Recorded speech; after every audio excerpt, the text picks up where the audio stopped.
Halo Bolo, semoga kalian senantiasa dalam keadaan sehat dan bahagia. Pada kali ini kita akan mempelajari kebahagiaan atau ilmu kebahagiaan dengan pendekatan filosofis Jawa yang dipopulerkan oleh Ki Ageng Suryo Mentaram, Sang Plato dari Jawa.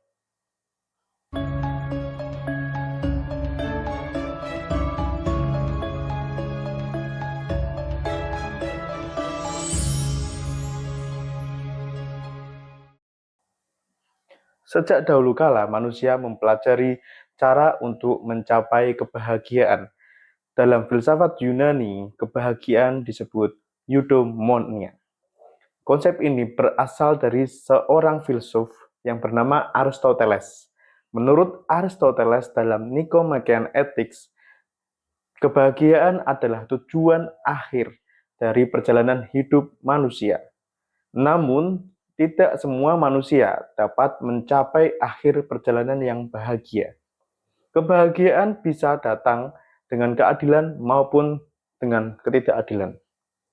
Tapi seringnya yang terjadi kebahagiaan datang dengan ketidakadilan. Seperti yang dikatakan Patrick Star dalam serial SpongeBob SquarePants. Dunia memang tidak adil, jadi biasakan dirimu. Kita sering melihat orang-orang yang melakukan kejahatan, kecurangan, kerusakan, dan segala hal keburukan, merasa tidak menyesal atas apa yang dilakukan. Apakah demikian kebahagiaan yang dicapai dari orang-orang yang kita anggap celaka itu? Sedangkan kita yang tidak melakukan keburukan mengalami dampak dari orang-orang celaka. Mereka merenggut kebahagiaan itu dari kita, kerumunan massa.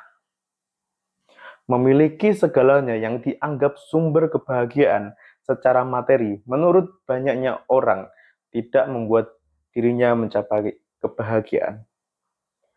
Adalah Ki Ageng Suryo Mentaram, matahari besar dari kerajaan Mataram. Bergelar Bendoro Raden Mas Kutiarmaji, anak ke-55 dari Sultan Hamengkubuwono ke-7. Saat sang ayah meninggal dunia, ia ikut mengantarkan kepergian ayahnya dengan cara berbeda, tidak selayaknya apa yang dilakukan kaum bangsawan lainnya. Alih-alih menggunakan pakaian kebangsawanan secara lengkap, ia hanya mengenakan jas berwarna putih, penuh dengan tambalan, mengenakan kain jarik, dan ikat kepala bercorak sederhana dari Bagelen. Selesai dari prosesi pemakaman, ia tidak lekas kembali ke keraton, namun mampir ke sebuah warung makan sederhana untuk membeli nasi pecel dan minum es cau. Wah, ini sangat chill sekali nih Ki Ageng Suryo Mentaram. Dia tidak larut dalam suasana duka. Ia meminta kepada kakaknya, Sultan Hamengkubuwono ke-8, untuk melepas gelar kebangsawanannya dan menjadi masyarakat biasa yang hidup di luar keraton. Ia mengatakan bahwa di dalam keraton tidak menemukan manusia. Hal ini serupa pernah terjadi lebih dari 2 milenium lalu di India, yaitu Siddhartha Gautama atau Sang Buddha yang keluar dari istana. Ia mengetahui bahwa manusia pada akhirnya bisa mati, menderita oleh penyakit, menjadi tua, dan berjumpa dengan seorang pertama. Siddhartha Gautama melanjutkan hidup dengan memutuskan untuk keluar dari istana, mengajar dharma, untuk mencapai kesadaran atau disebut sebagai Buddha. Ki Ageng Surya Mentaram juga melakukan demikian saat ia melihat kematian datang menjemput kakek tercinta, lalu disusul oleh kematian sang ibu, dan saat kematian datang menjemput istrinya yang baru saja melahirkan anak pertamanya yang berusia 40 hari. Runtutan peristiwa itu membuatnya melepas apa yang dianggap sumber kebahagiaan secara materi menurut banyaknya orang. Ia menuju ke arah utara, daerah Beringin di lereng utara Gunung Merbabu yang sekarang masuk ke dalam wilayah Kabupaten Semarang. Di tempatnya, ia fokus mengajar tentang Kawruh Begjo, ilmu kebahagiaan. Sang Plato dari Jawa adalah sebutan yang melekat pada dirinya. Ki Ageng Suryo Mentaram, seorang pemikir besar dalam falsafah Jawa. Dalam mempelajari Kawruh Bekja, kita harus belajar Kawruh Jiwa terlebih dahulu. Kawruh Jiwa dipelajari untuk memahami diri sendiri dengan tujuan meraih kebahagiaan. Kawruh Jiwa berfokus mempelajari rasa dalam diri sendiri, inilah yang dinamakan dengan pengawian pribadi. Diri kita sendirilah yang mampu membuat ukuran standar hidup yang kita jalani. Kita sering terpengaruh oleh standar orang-orang di berbagai platform media sosial yang merasa bahwa ukuran standar hidupnya lah yang paling sempurna di antara manusia lainnya. Ki Ageng Suryo Mentaram dalam Kawruh Bekja memberikan 6 ukuran standar hidup. Yang pertama, sak butuhe, lakukan sesuatu sesuai dengan kebutuhan kita dan jangan mengambil dan melakukan sesuatu di luar kebutuhan kita. Yang kedua, sak perlune, lakukan sesuatu sesuai dengan keperluan kita. Yang ketiga, sak cukupe, ambil sesuatu sesuai dengan kebutuhan kita. Yang keempat, sak benere, lakukan sesuatu sesuai dengan aturan norma dan mengedepankan moral.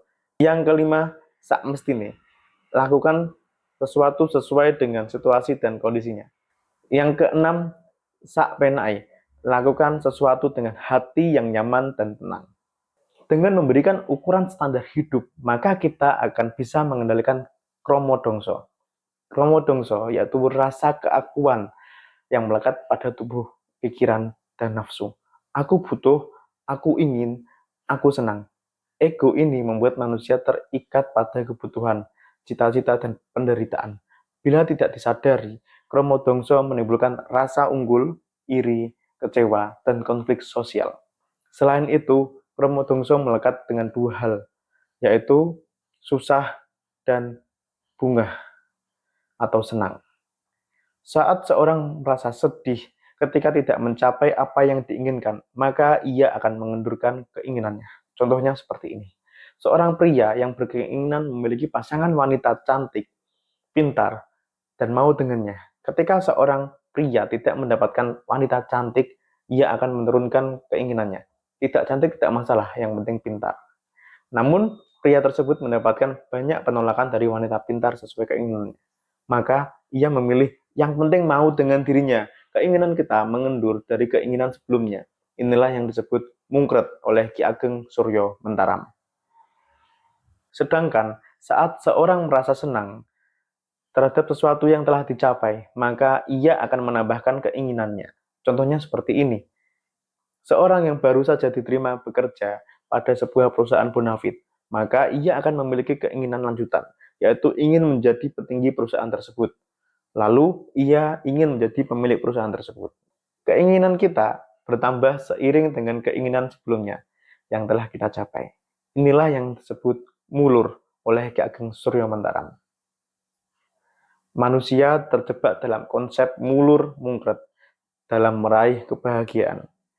Banyak sekali kendali di luar diri manusia yang menjadi ukuran standar dalam meraih kebahagiaan. Kita sering meninggalkan ukuran standar hidup sendiri dan seringnya juga mendapatkan penyesalan apabila kita tidak menyesuaikan ukuran standar hidup orang lain. Menurut Ki Ageng Suryo Mentaram, bahwa kebahagiaan datang dari diri sendiri dan tidak terikat pada variabel tempat, waktu, dan keadaan. Kabegjan boten gumantung saking papan, wekdal, lan kewontenan. Demikian pula kebahagiaan dapat diraih dengan merasakan apa yang ada sekarang dan mau menerima apa yang ada sekarang. Sekarang, di sini, begini, aku mau. Atau dalam bahasa Jawa disebutkan, saiki, ning kene, ngene, aku gelem. Begitulah Ki Ageng Suryo Mentaram untuk mengajak kita bahagia dan mindful terhadap peristiwa saat ini. Tidak menyesali masa lalu dan mengkhawatirkan masa depan. Sama seperti yang dikatakan oleh Albert Camus dalam mitos Sisyphus. Kita harus membayangkan bahwa Sisyphus bahagia, walaupun penderitaannya yang terus berulang dan tak ada akhirnya. Begitulah perjalanan manusia sejak ia dilahirkan dan akan berakhir pada hari kematiannya. Di akhir perjalanan Kawruh Bekja, Ki Ageng Surya Mentara memberikan gelar bagi pelaku ilmu tersebut, yaitu menjadi manusia tanpa ciri, manungso tanpa tenger, adalah manusia yang tidak terbelenggu oleh ego dan hal-hal duniawi lainnya. Manusia yang merdeka jiwanya, yang sudah tahu siapa sebenarnya dirinya. Matur suwun, terima kasih. Saya Mas Iki Isaku.